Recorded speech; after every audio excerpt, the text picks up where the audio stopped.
Good evening, good evening, good evening, good evening, and welcome to another edition of Full Disclosure here on Tobago Updates. We've been away for like, 2 weeks. We had the carnival situation, and of course we had a sitting of the house, and those 2 weeks it was not possible for us to have the show. But we are back tonight, and we want to thank all of you, the usual suspects who are here whenever we have Full Disclosure. I certainly am very, very glad that we have another opportunity to do a show like this. Our philosophy has always been to put information in the space, because we believe that when you are informed, you are better able to perform. And so we want to go ahead and have another show tonight. It is my view that we will have another very informative show. Our guest tonight is a very dear friend and counselor from way up in the east, in the Dallaford area. I like to call him the mayor of Dallaford. My good friend, Councillor Orlando Kerr, is here with us. Good night, sir.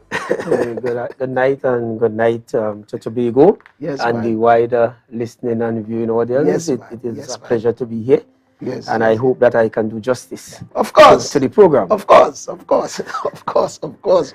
So I know we just come out of the festive season and so on and all that good stuff.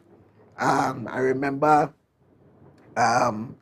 many years ago, the former Prime Minister, Mr.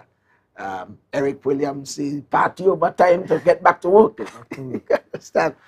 And Mr. Kerr, we want to jump right in, and I really appreciate your mind and your philosophy on work, your work ethic in general, and so on. What you bring to the table, what you bring to the administration, and so on. Your background has been in teaching. So tell me a little bit about that. How long were you a teacher and so on? Well, I taught for approximately 29 years. Wow. Yes, and So when you look, when I'm mentally taught for 29 years, yes, and I look approximately at you, 29 years. yeah, you look like you're now 29. Well, thank you for the compliment. Yeah. Thank you for the compliment. I started in 1992 at Charlottesville Methodist School, and then I went to college in 1995, returned in 97. I left Charlottesville. I taught in Charlottesville for about 15 years. Right. And then I went to Roxborough Secondary in 2007. 2014, I went into tutor as the tutor Tobago officer. Okay. So from 2014 to 2020, I did 2 terms as tutor Tobago officer. And then I came into Where we this are hot now. water. Right. But before you go to the transition in the conversation, in your 29 years of teaching, I mean, I have always contended that teachers are some of the most powerful human beings on the planet. They don't seem to get the kind of accolade. They certainly don't get the kind of pay for the work that they do. And in more recent times, the modern day teacher seems to have some added responsibilities that perhaps teachers of yesteryear didn't have. And I mean that, parenting back then was a little more different in terms of discipline and in terms of some of the things that were instilled in children. And we are in an era now where the parents are much younger. Yep. And that may mean that they may not be more informed about parenting and so on. In fact, it seems that there are some children are having children. Yes. So a lot of the fundamentals in terms of discipline at the house sometimes is missed. And it seems like teachers have to pick up that slack. Talk about that. All right, well, let me just say that I am one of the persons who was there when there was a transition from corporal punishment to not putting anything in place, really, because if you realize And I wouldn't give my views on those things because I know that is a controversial issue. Right. Other than to say that I think it's back to front in that what is being claimed as the spill-off of corporal punishment. We went through corporal punishment and we turned out okay. And now we are seeing some young people who are very callous. When you look at what's happening in Trinidad, you know, I would think that long time even criminals had a little code, you know, but now they don't seem to be shooting. They're shooting anybody, child, old lady, going to the church and that kind of thing. So it has reached a stage now in our country where, you know, things are out of control. And I am of the view, this is my personal view, that the education system has to be the system that transitions us out of our crime situation. I don't think no amount of policing, no amount of equipment can transition us out of this. I think our education system has to be that vehicle to repair the damage that has been done. Because when you look at what our universal secondary education is, it is more of a political gimmick than really to reach children who need that kind of help and that kind of assistance. Because the reality is that you are saying to a child who has acquired the age of 13, even if you have 7 and 8 for maths, and you are not mastering the competencies at the primary school level, because you have reached a certain age, we are going to put you in a secondary school and teach you the same maths and English at a secondary level. I mean, that has to be managed. Right? But, you know, as you said, you know, we are seeing now a whole shift when at one time the competition may have been with the peer pressure and so on. Now we have a different dimension to the thing. Even the youngest child now is exposed to social media. And therefore the influences are universal. And therefore it makes it totally different. And then coupled with, as you said, many more young persons are having children. That value system, you know, in many instances is lost and all of that. So the teacher now has a greater responsibility. As a matter of fact, almost an impossible task to really, you know, try to fight against these forces, because the forces are so many more now as opposed to when we were growing up.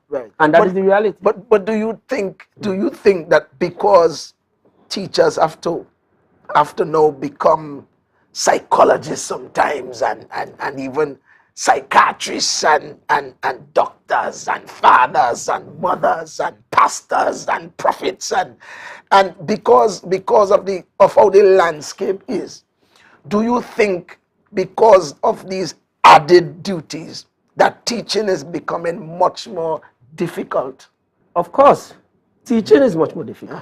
As I said, I could compare, and one of the things that I have the advantage of doing is compare 1992, for example, when I started to teach, as opposed to recently when I was in the classroom. There's a stark difference, and you could tell. And if you ask most of the persons who would have taught for those considerable periods, they can tell you that you have seen a difference. And that is the reality. And even in the students that come to you and so on, you know. So it is very difficult for teachers now.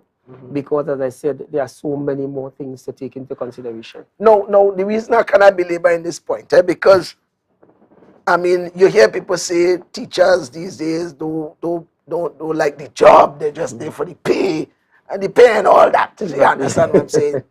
But I wonder if, because of all these different dimensions to the work, you know, if it takes away from the joy of teaching. You understand what I'm saying? And so the indictment against the teaching profession may not be fair. Let me put it that way. You understand what I'm saying? So what have you been seeing? And that is part of the challenge, because over the time that I've been a teacher, very many policies, and some good ones, have been adopted by various political parties over the years, but it was never fleshed out properly with, you know, the stakeholders who are the ones who are the implementers in the classroom. So that very many good policies would have gone astray or gone awry because it wasn't properly fleshed out, it wasn't properly taught out, you didn't do the necessary consultation with teachers and so on. And we have always been like the guinea pigs, in that people, for whatever reason, form the policy, expect you to implement the policy without consulting you, by the way. Right? And when the policy comes to you, you realize, nah, this can't work because this is the situation, this is what I have to work with. And therefore, as I said, teachers have been at that end. You know, there's a change, we have to just go along with what the change is and try to make it work. You know, and as I said, you know, it's really unfair, you know, to the teachers because it is a very, very difficult task, even now, and it is going to get even more difficult in the future. When you look at the level of violence that we have at our secondary schools, I mean, this is unprecedented. You know, I mean, where teachers are literally afraid to talk to certain students, literally afraid to talk to certain students because the repercussions can be serious injury or even death in some instances when you have students in classrooms have to go under the table because there's gunfire outside and so on. So the thing has changed and has reached a stage where, you know, it has become very difficult for some teachers. I remember at a particular school where teachers had to, in Trinidad, had to ask for police escort to go to school and to leave in the afternoon. You could imagine going through that, you are leaving leaving home, and you're not sure if you're going to return because you might get shot on your way to school. So that I've heard people things have changed. I've heard people say that some of the teachers are them, they're small, and you know, people have different things that they say that, and sometimes obviously there are small teachers that sometimes you can mistake the teacher for the student dependent on the classroom and all of that kind of stuff. And they make the point that them long-time teachers used to be some big men and some big strong men and big women that you dare not even, you know, give a back chat to a teacher in the classroom and so on. But I believe that added to that, and there may be credence in that conversation, but added to that, the breakdown in discipline at the house, you understand? And I'm not trying to demonize that necessarily because the whole landscape has changed. You see, we have so much sexuality in the space. It's at your fingertips. So you have a lot of unplanned pregnancies and so on. And the children come there and ask to come. They come here. You have to educate them and so on. And you're doing the best you could. A lot of the parents, and then you have a significant percentage of single parent households. A lot of the mothers who need help I have to be very careful on this program because I might, you know, find myself on the wrong end of a lot of negative social commentary. But the thing about it is that in my home, I have had a discussion with my wife, and the thing of child mother and child father has become an official terminology in Trinidad and Tobago. Child mother, child father. Some people have 3 child father. And that kind of thing. And that is the norm. That has become the norm, child father. You know, and that tells you something. And the reality is, I mean, if you conduct an informal survey into the school, most of the children, I'm not saying that it's an exact science, but most of the children who come from stable homes tend to be a little more settled and so on. And that is the reality of what they are facing. It is. You know, it used to be more children coming from that kind of environment than the other way. Now we are having it the other way, right? And therefore, we have to try our best to bridge that gap, as you said, in terms of, you know, being that missing link for wanting of a better word. Right. But so yes, you been a teacher, see how teachers been treated, know the work is noble work. Look at the kind of compensation that teachers have. I say, see me, I have to become a voice for teachers. So you transition from the teaching fraternity into tutor. Talk about that. Well, I think that was it wasn't a conscious transition. Let me see. I started in tutor as an ordinary member, and my passion was always in sports. That's why I joined the CSAC. That's the Sports, Cultural and Social Activity Committee. And you know the type of person that I am. So when I went on that committee, I started to lobby for a lot of things for Tobago. Because you always feel that Tobago is not being treated fairly. That is true. And very often we are not. Feeling that is a fact. Right? So there are many things that I fought for as a rep, you know. Because we had all the internal competitions in tutor, and I always felt like, you know, when you're coming from Tobago, people need to understand the Tobago condition. Yes. And that kind of thing. So there were many changes that I advocated for. We had our first sports in Tobago, you know, when I was the CSAC representative, because the argument was always it's more economically viable to have sports in Trinidad. It's one team going down. Right. But then, you know, the argument can be you cannot always look at the economics of the thing. Right. So that in a real sense, if you continue to look at the economics of the thing, Tobago will never host a sport. Right, right. And therefore, you have to look past that.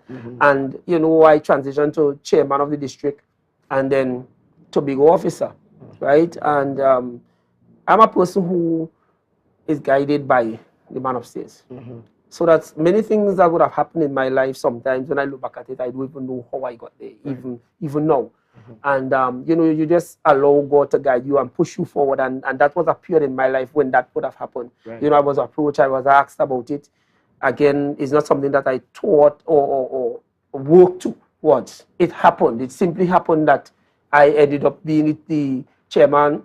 And at the time, I was asked by persons on the district, you never thought about being Tobago officer? And actually I didn't, you know, and I said, well, you know, I looked at what was happening in terms of representation. I looked at what was happening in terms of the same issues, health and safety issues of teachers. Right. And as chairman, I sat in many of the meetings with the division. I felt that things were moving forward. You know, you were getting the answer. We were looking into it months and months and months, but nothing happening and that kind of thing. And I felt that, you know, I could do something about this. I could actually make a difference. Right. You know, so I eventually got into tutor, and it was a really good experience. It was a good experience. Right. Well, I mean, you know, it is said that when you walk a road, that you are able to represent people who pass in the same road better than the average person. You understand? And so we look at this journey. And I like how this conversation going, although we had planned to go a different way, but I like there's a flow in the conversation here. That you move from teacher to tutor rep and that kind of thing on the pulse of what is taking place with teachers and teaching and that kind of stuff. And can you see that under your stewardship that there was significant improvement in the teaching fraternity in Tobago? Well, one of the things that I don't like to do is to toot my own horn. Right. but there were some things that I am disappointed that we were not able to achieve. But one of the things that I remember, which was pretty significant, is when we did that rationalization of the primary schools. And we had a significant issue in Tobago with our primary schools where we had teachers who were physically at one school, but they were appointed to a different school. Wow. And it created no end of headache. Yeah. As a matter of Well, fact, explain that. How that came about because there were a lot of informal movement in the system. Because remember, in the teaching service, you have establishments at each school. Right. At each school. So that, for example, let's say you are teaching at Roxborough Secondary, you are placed against a vacancy at Roxborough Secondary. Right? But what we had in Tobago in the primary school system, you are placed against a vacancy at, say, Scarborough Methodist. So you're at Scarborough Methodist in terms of the vacancy and the position that you hold, but you are Charles Methodist teaching. So you are appointed to one school in terms of the records. Why is that? Well, there was a lot of informal movement. Okay. And over the years, you know, these things became compounded by people moving and so on. And then HR persons would have moved out of the division. So there was nothing to record it. Okay. So that in instances, persons within the division did not even know where some of these teachers were. So it was an entire process of rationalizing that whole system and asking persons now to go to where they were appointed. And of course, you got some pushback from persons because they were comfortable where they were. But in the end, when you explain the reasons and the benefits for that, we were able to get it done. And it was one of the major things that happened while I was Tobago officer, because that would have helped to sort out that whole mess that was created in the system at the time. Okay. You know, there were other things that we fought for. And one of the things that happened while I was Tobago officer, and I'm smiling now because persons have been saying to me, when they come up to Dutch Fort now, they're going to be chanting, Curry the office hiding, and Jorisha the office hiding of your teachers.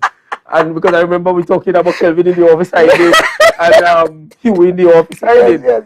And So those were good days, but we were able to pull teachers together because before that time, Tobago teachers were seen as docile.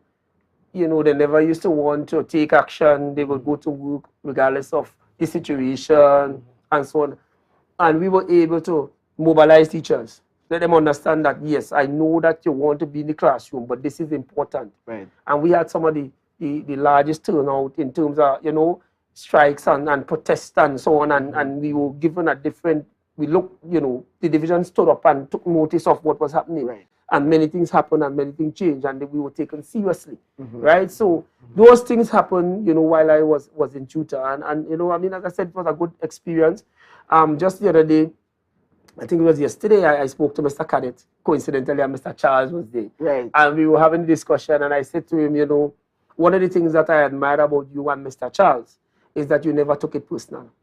Even as Tobago officer, whenever there was a reason for a protest or media interview or whatever, we remained good. You know, we had a good relationship and so on. So, you know, I mean, but there was that transition and you know, it was good. Right.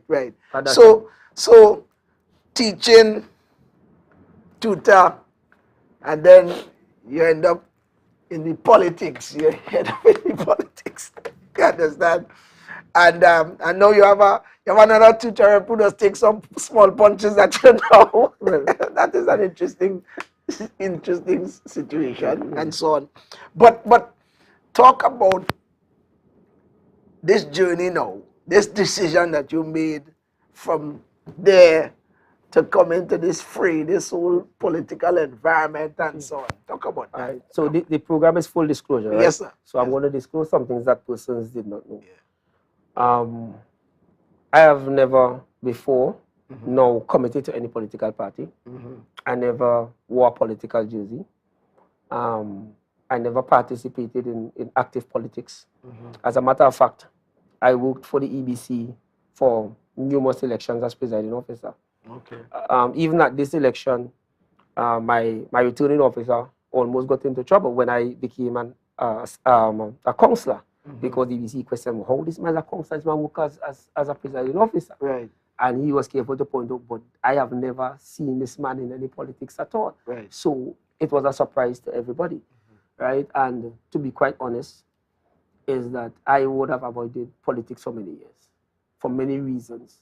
You know, I had a feeling of you know, the deception and the whole perception of what a politician is or who a politician is. And I really did not want to be identified because I have some principles that I hold very strong, which you know how I am when we are having all discussions and so on. And I felt that I don't want to be a politician. You know, I was approached. As a matter of fact, even when I was in tutor, there were persons who told me, you're going into politics after. And it was like, you mad? No, if you talk to some of my colleagues who were in tutor, they will tell you that I tell them, no way, that ain't happening, no. One and two gully prophets, and even sometimes no.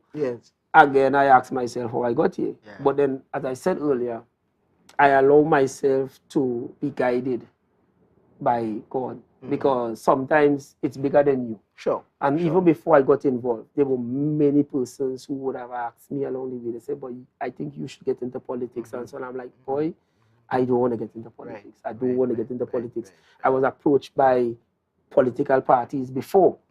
And I said the same thing to them. When I left tutor in 2020, I was approached by a political party. Right? They came and they said, they pulled me out of school lunchtime and we had a long conversation. And I said to them, listen, I just want to be home with my boys because when I was in tutor, I used to be traveling a lot to Trinidad and so on. I said, listen, I want some family time, you know? And I just stayed away from the politics. What jumped your way? What make you jump? What make you jump? I think the idea of change, the idea of something different. You know, that is what made me change. And of course, when I listened to our present chief secretary and what he has been saying, I believed in it. I bought into it. I believe that politics, you could be honest and be a politician and you could have accountability and you could really try to develop the place. You know, and that is what made me come on board. And then when I thought about some of the issues facing teachers and the fact that I have an intimate knowledge of those issues, I felt that, okay, I can make a contribution. Right. I also felt that the team, when I looked at the team, Right. given that it's a young team, not young in terms of age, but young in terms of experience, I felt that I had some things that I could add Right. Right. to the team. Right. And therefore I said, you know what? Let me go ahead. Right. Let me go ahead. Even the day when we were being installed, I stopped in Stanley Park. I'm on my way down and I stopped. I said, you're really, really going to do this? You know what I mean? Yes. I stopped. I couldn't, you know. Yes. But I think after that day, I got so many messages and calls from persons who knew me and said, I think that that's a good thing you did because I think you are needed now. And that would have made me feel a lot better about the move that I made. Right.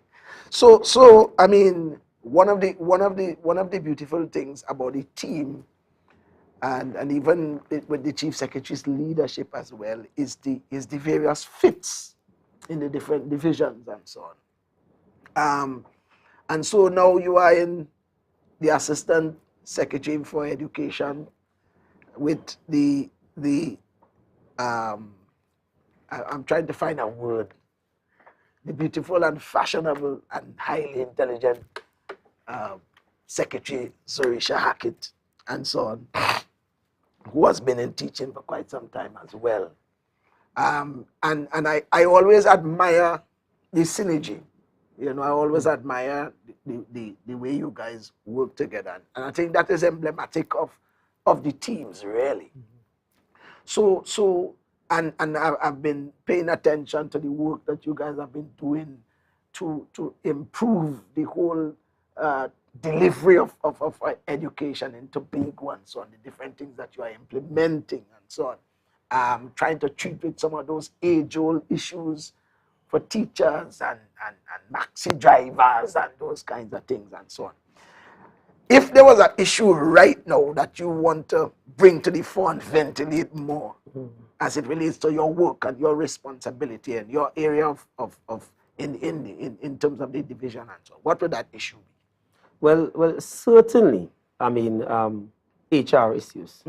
I mean, teachers in Tobago have had the wrong end of the stick. I ain't gonna call it how we say the wrong end of the stick for numerous years. You know, we have been placed on the back burner at the level of the Teaching Service Commission for years. And our appointments take 2 times, 3 times longer than the persons in Trinidad. The issue with our extended leave, having to go to Trinidad and treated with, I remember I treated with extended leave for a particular teacher when I was Tobago officer. And just imagine, I would have raised that at the level of the ministry almost every time I went to a meeting with the ministry, and it took 7 years. Wow. 7 years for this lady's leave to be classified. And bear in mind that when your leave is not classified, you do not get increments, you do not get any arrears, you do not get anything until that is classified. Right? Wow. And so that I understand what the Tobago teacher experienced. And therefore, being at the division now, where we are responsible for policy and the direction. Right now, I want to give Tobago teachers some good news in that we are facing head-on the issue of appointments of teachers. Okay. We are facing head-on the issue of contract teachers in our system. Now, I like to be very cautious because I know that whenever you tell people you're going to fix things, they expect next week it's going to be fixed. And that is not going to happen. So I want to let persons know that.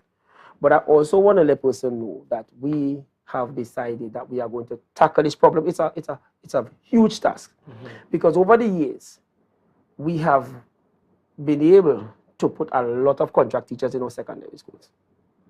And to treat with that situation is not going to be an easy fix, but it is one that we would have identified a way forward in terms of treating with it. We have mapped out how we're going to do it. We have given ourselves some timelines.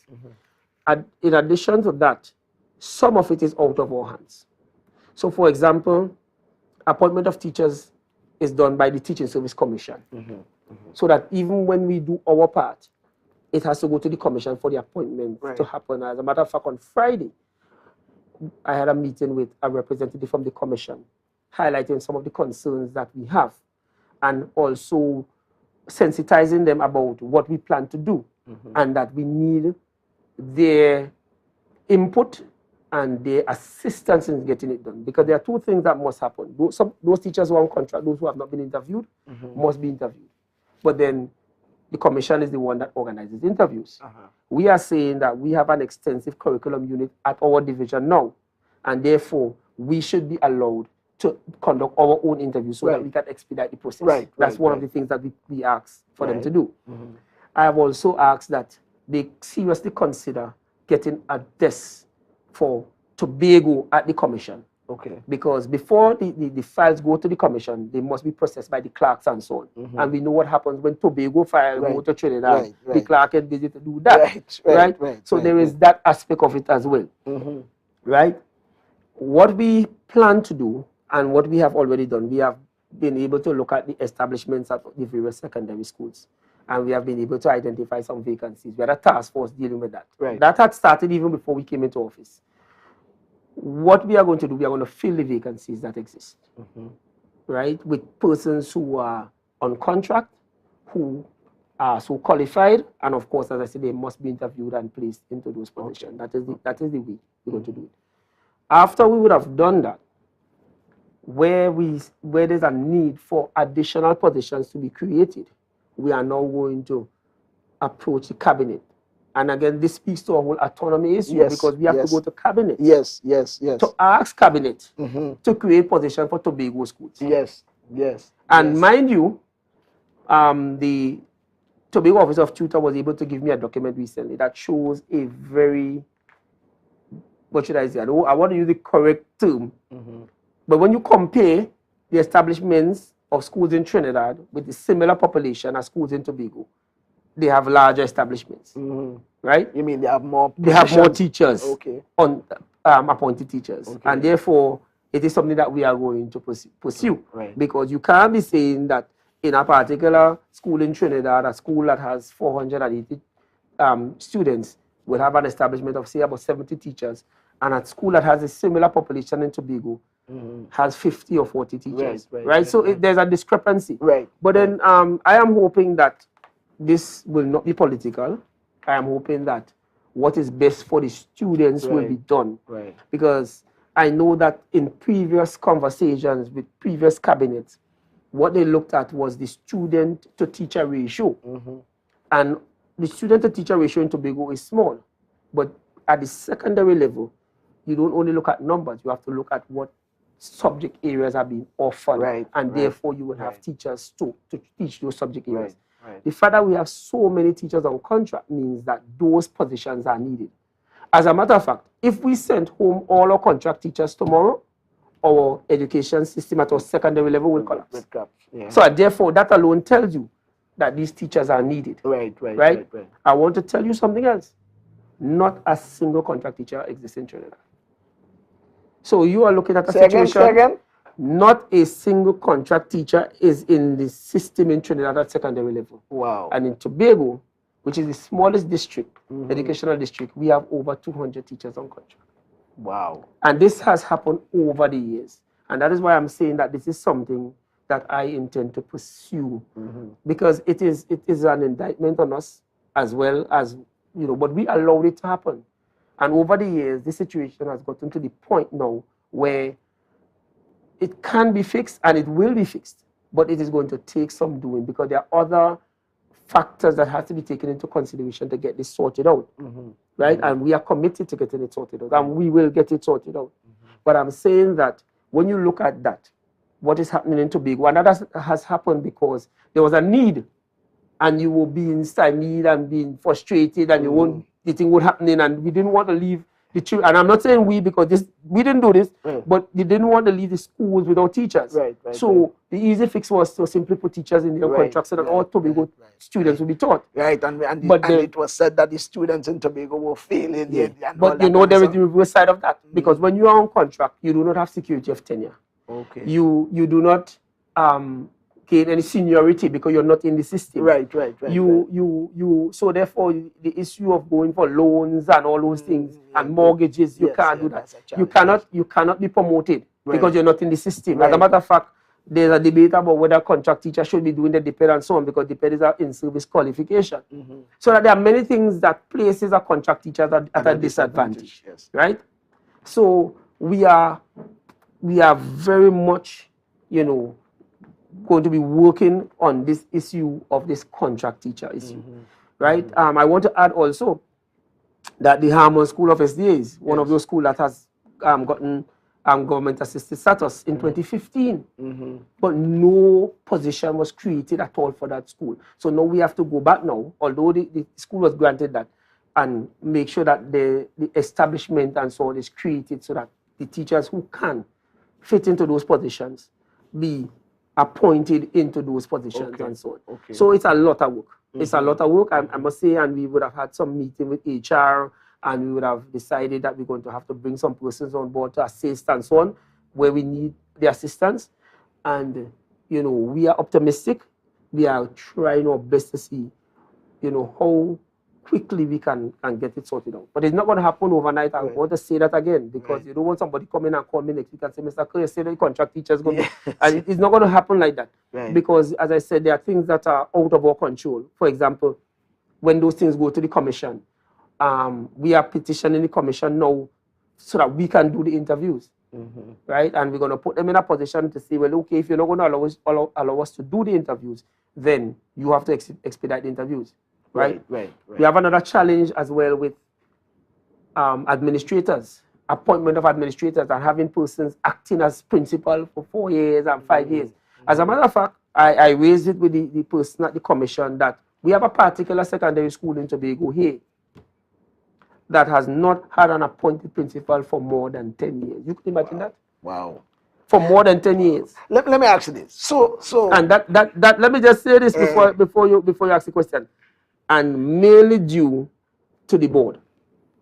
Wow. So that recommendations were made and the board said we ain't one of them and nobody's in the position. And that is something I said to the person from the commission. I said the commission now has to take responsibility and say to the board, we have a list of these people, you need to choose one. And if you don't choose one, we choose one. Because at the end of the day, right, notwithstanding the concordat and all of that, we have a duty and a responsibility to our children. Sure. Right? Sure. And sometimes the internal politics of organizations just trump what is best. Indeed. And therefore, in this case, it is appalling that we don't have our appointed principal at one of our secondary schools in Tobago for more than 10 years. Wow. That to me is I can't find the word in my vocabulary. It is really, really poor.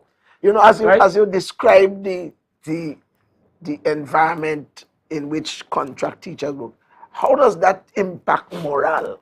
Well, that's the point.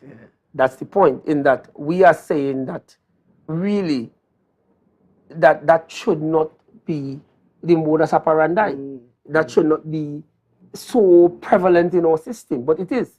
And that is the reality, as I said, because, and I understand, because sometimes you have a teacher retiring or something and you want to replace that teacher, and the process and the rate at which the commission may want to treat with that, and you have a class in a school or classes in a school that need a teacher. Right? And as I said, it speaks to the whole autonomy issue, because everything that we do there now has to go to Trinidad and wait at the level of the commission, and you call the commission, and then there's the issue of the communication. So you call the commission, and the commission says, I didn't get the file. And Tobago says, but I sent the file.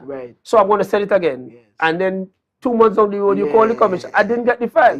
Lo and behold, the file is in a box below the clerk's table. Of course. Because Tobago is, and I could tell you, when I graduated in 1997, I could tell you, it was the norm in those days, when you graduated with a particular cohort from college, that your Trinidad counterparts got your appointment before you. You could ask any teacher. That was the norm. You would get yours maybe 2 years after, when everybody in Trinidad get an upgrade and go on. That was the norm. And it is still the situation now where, in my view, Tobago teachers' issues are placed on the back burner. The issue of the classification of leave, that was devolved to the permanent secretary in Trinidad. Why was it devolved to Tobago? So that if you are a teacher and you are allowed 2 days sick leave without a medical, anything over that you have to apply for extended leave. Now, if your leave comes back as leave without pay, you then go to NIS. But in terms of NIS, there is a period of 1 year in which you must submit. After that, they're not duty bound to honor anything. So let's suppose you apply for extended leave and it takes 3 years. And when it comes back and leave without pay. You cannot approach NIS now because the time has passed. But that is what happens all the time. And I will tell you that this is done by a clerk in Trinidad. So you're saying to us that somebody in Tobago can't do that? Right? And the files are usually on the hand. Yeah. Nobody can seem to know what the file is. Tobago saying they said it, Trinidad saying they engage. And this teacher waiting for the thing to be classified. Simple thing as name change. You got married. You change your name. That had to go to Trinidad and you're waiting. But I think that we got that one sorted out. But I'm saying that these are things, and if you look across the other divisions, you will find similar situation where things don't need to be that complicated. That whole bureaucracy don't need to take place. But somehow, Trinidad feel like we must just send everything down to Trinidad. Things that we can do here and expedite the thing and have our persons and our citizens in Tobago comfortable and happy and have their lives move on. Must be complicated. Send it down to Trinidad. We had a seat. We had to say what happened. Well, that conversation we had to have. I don't understand how Tobago. I don't understand that this autonomy conversation. We must have it. Indeed. We must have it. I think that is part of this possessive philosophy that some in Trinidad has to hold on to Tobago. You know, when you start to behave mannish and sort of talk this about running your own affairs and so on, it is very scary for a lot of people, because Tobago for them is a little place that you come for a little weekend and you party and go back. You know, Tobago is no place to have no dreams and purpose and those kinds of things. So I think that one of the reasons why I'm very, very encouraged, especially with the work that you and Secretary Hackett is doing, is evangelistic work as well. You understand? I'm trying for us to have these conversations, bringing them to the fore so that people can join in with the push to get these simple things reverted to Tobago. You understand? And so I can appreciate how frustrating it becomes, because I've seen some things that you have to say, but it just doesn't make any sense. But people continue to support it and doesn't want it to change. You understand? So it had to be that they want to maintain this control, and I agree with you that we need to have this, not only have it, but we need to move speedily on this autonomy thing, because we go constantly. If we as Tobagonians, right, sit and allow, I have a philosophy that I say people do what you allow them to do to you. Sure. And we have allowed Trinidad to do a lot of things to us, and we have been sitting very quietly, nice, quiet, docile Tobagonians as we are. We don't protest, we don't make noise, and we have accepted all of it, and we have taken all of it. In 2014, when I became Tobago officer, this very matter of this extended leave was raised. Yes. The PS is saying they don't have a problem us doing it in Tobago. The CPO is saying they don't have a problem giving us it, but somehow we just never got it.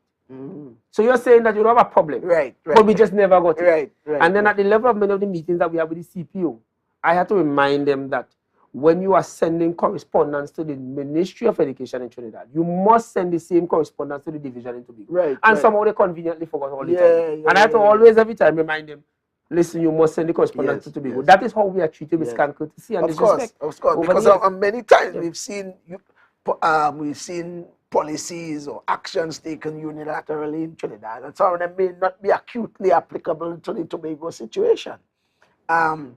And so, in your mind, where we are now in 2023, you're in this scene where the education system should go.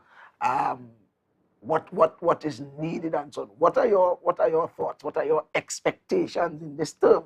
You understand? We midway in the thing. Yeah, we almost midway, I should say. Yeah, well, I think that we need to tighten up on a lot of areas. You know what I mean? We need to tighten up, and this is a big ticket item that we're doing here, because one of the things that this issue of contract teacher affects is your finances. Remember, when you're on contract, you have to be paid a contract gratuity every 3 years.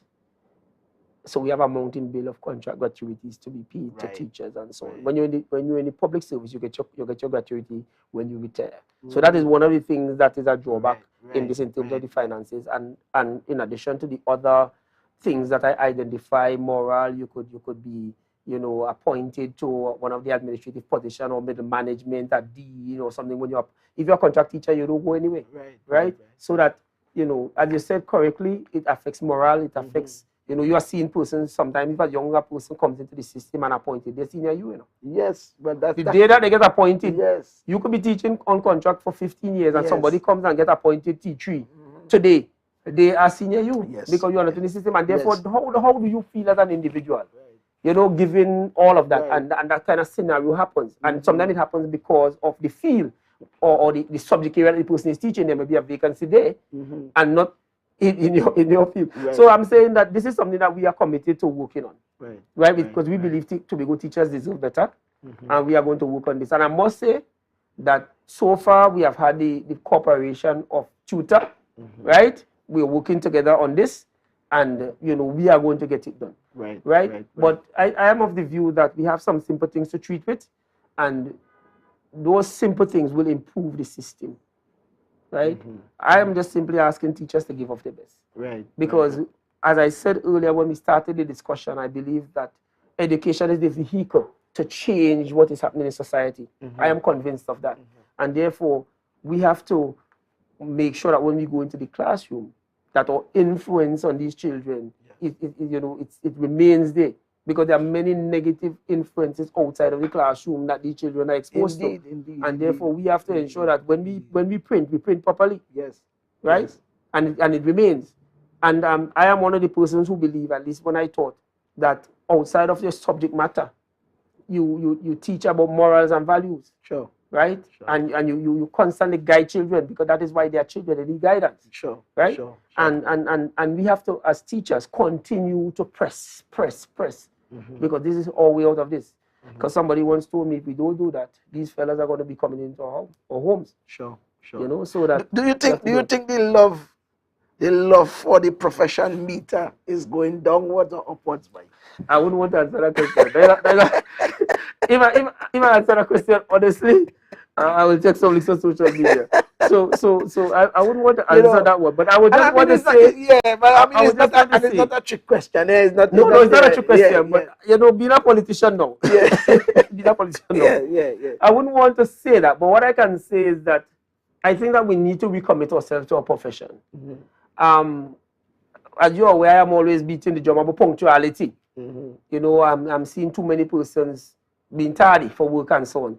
And to me, if you are late half an hour every day, right, there is an hour and a half per week, 2 hours and a half per week, right? And it adds up.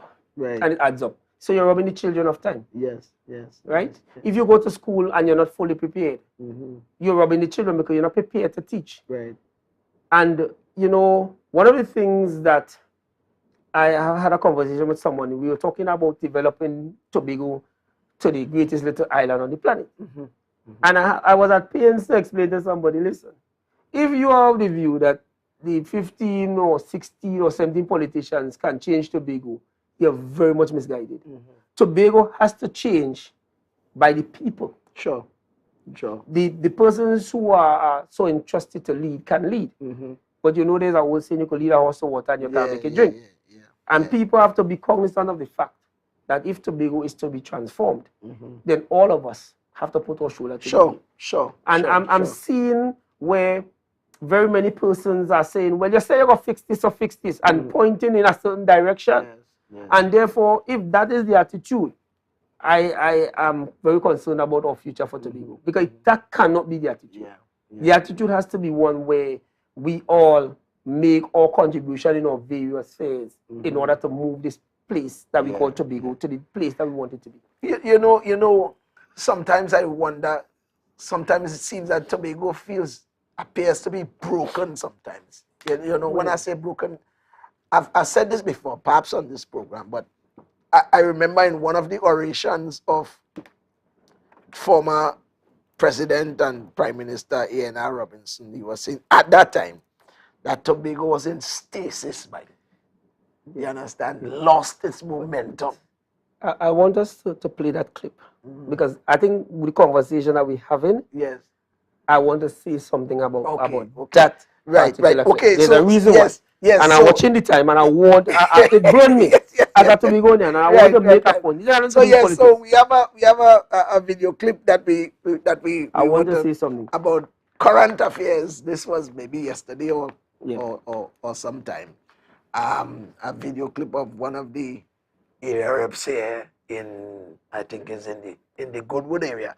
So as them guys will say, Mr. Director, Roll it. roll the video, roll the Does clip. represent us, know our desire for our generation. We want jobs. Yes. We want opportunities as anybody else. That's what we vote for. That's what we promised earlier. And I'm saying to you all, later on in this month, and on Mark Day, I'm going to pull up just like this with a maxi, and we're going into. Not to fight enough, but to say, hey, we want jobs. Unless the country know that we want jobs, they're going to feel everything nice enough. They're going to feel men idle looking for to beg and them can shop enough.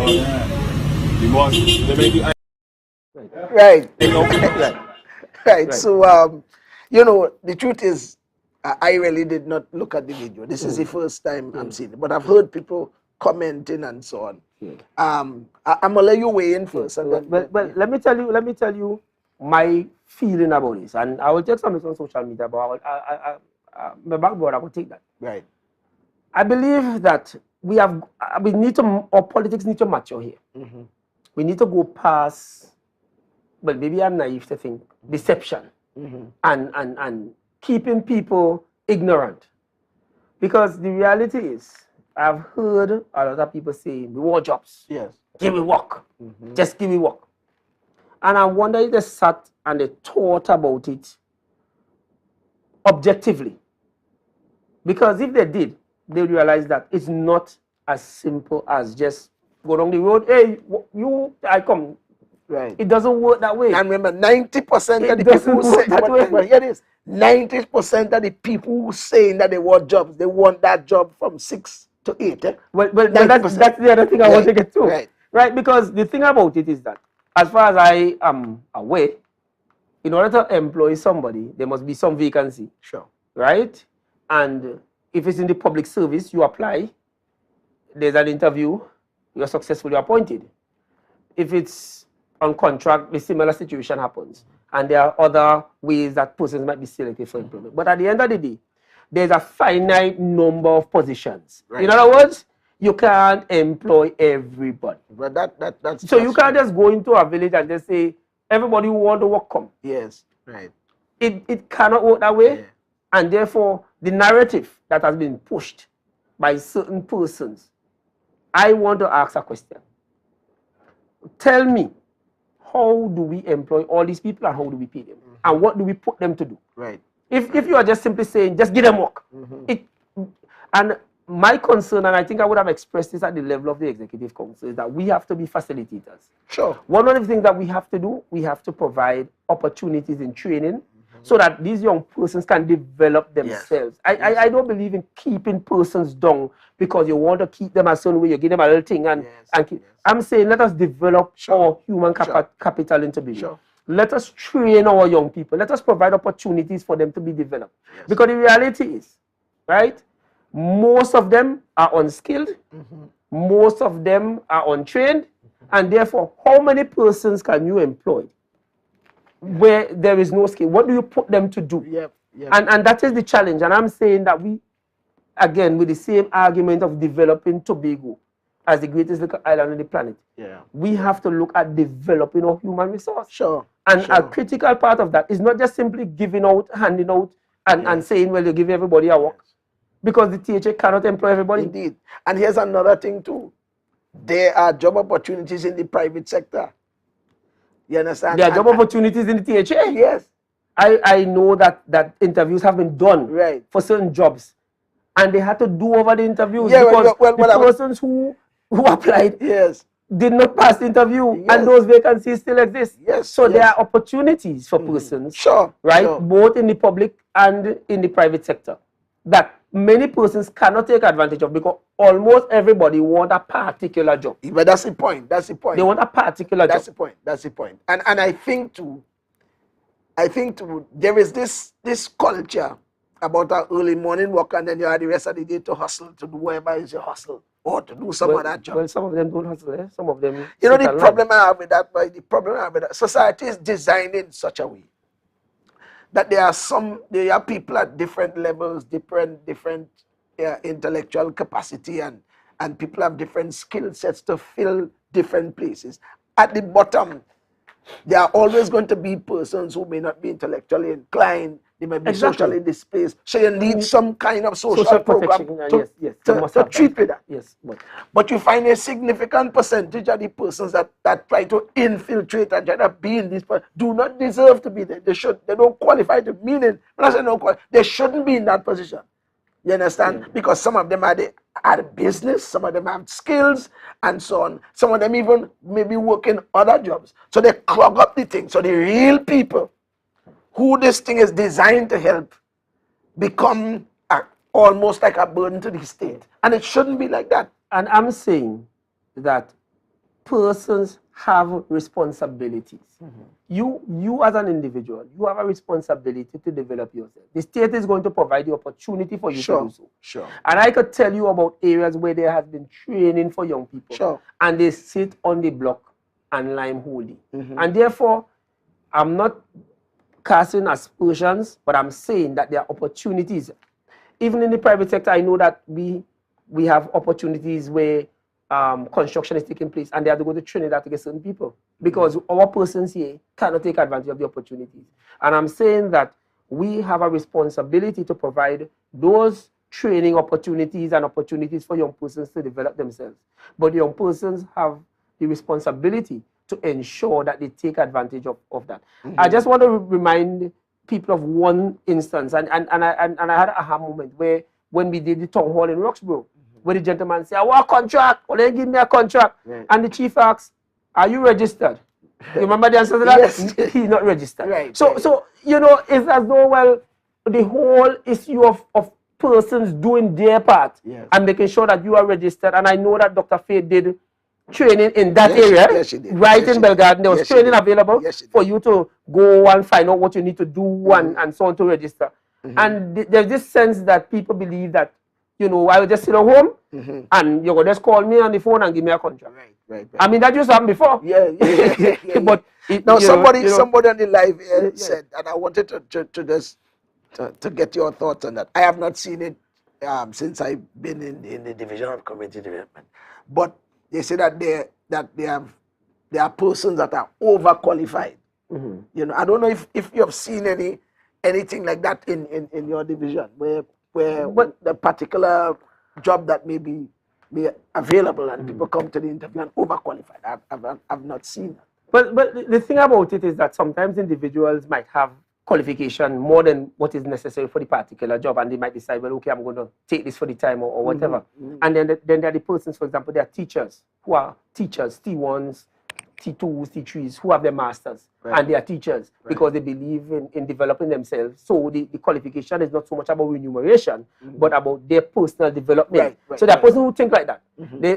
There are persons who are in a particular field and they will do their studies. They believe that they are lifelong learners and they want to continue to study and so on. So that it's not everybody who study wants the equivalent in remuneration. There are persons who study to develop themselves. Yes. Right? But then that is a kind of particular personal choice that somebody has. Yeah. But the thing is, I have heard this before. I've heard this said before in another dispensation that persons that a particular job application, a particular Lord, my words not coming this evening, but it's out in the space. And people apply and were told that they overqualified. But I've heard that before. But I'm not seen that as far as I'm aware. Yeah. I mean, I can't say maybe it happened.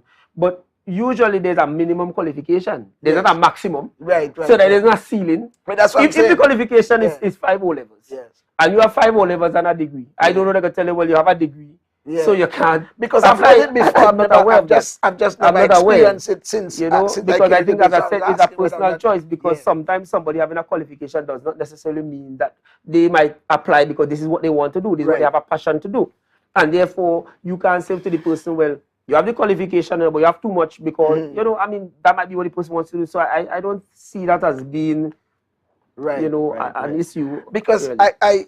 okay, we did some, we are doing, and we almost there actually. We like 80% complete in the restructuring in the CPEP program, and we were looking for 15 district officers, right? And the minimum qualification, I can't remember all the things now, but we had applying for various positions in the program over 400 applicants, right? And we couldn't find 15 persons that met the minimum qualifications.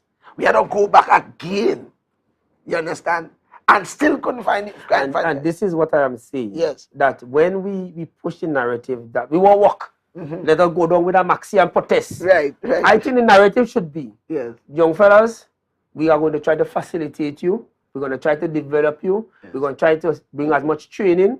Some of you will be absorbed, yes, but the reality is that you have to develop. That is the narrative. Because as I could tell you, I'm a Tobagonian to the bone. And I believe that we need to develop our Tobago brothers and sisters. You see this narrative of us just treating people as though they're ignorant and pushing a kind of narrative. I have a serious issue with it. And maybe the teacher in me is like that, that I believe that you have to, you know, provide opportunities. And that's one of the things that I believe. We have to diffuse that. And that's one of the things that I believe we should push as an administration. Let us continue to develop our young people. But development of young people don't mean you give them a morning walk. The development of young people is to provide opportunities for training and advancement. And even if they get a morning walk, they could continue to do other things. They could continue to get training and development in other areas. And therefore, the narrative about give them work, what my challenge is, say where we giving them the work and how we paying them. If it is that you know something that we don't know, because the law speaks clearly about how government monies must be spent. And therefore, you have to account for giving persons or paying persons out of the government purse. And that is true the various positions and so on that are created. So I don't know how you could just give people work just so it doesn't work that way. Well, I mean, Mr. Kerr, we out of time in a man. Seriously, we out of time. This has been a very, very, very expansive conversation, useful conversation at that, because of how important the education system is, how important the teaching fraternity is, and that kind of stuff. And I really want to thank you for being with us here tonight. We are out of time pretty much, and I know that we are the better for this conversation. We look forward to having Secretary Hackett with us sometime soon to, you know, to have her perspective and so on and so on about where we're going and so on. Viewers, we out of time, you know. It just because I was not here for 2 weeks, we were not here for 2 weeks. I feel like we now start the conversation, but we don't want to overdo it. Thank you for being with us. Mr. Kerr, any final thoughts quickly? No, I just want to encourage all citizens of Tobago, you know, to be very objective and to be very critical and you know, think about the information that you receive, because I think that there are very many of us that are very gullible, and people prey on those things. I think that it's time for politics to mature and persons to start go past the issue of handouts, but start looking at competencies and start looking at persons who can transform the place. Yes, ma'am. Right? Yes, I think that's where we need to go, because I am concerned about the, you know, the way of some of us are so easily influenced. You know, by any little thing somebody say, you don't check it. You can check almost anything now, and almost everybody have a smartphone. Check it out.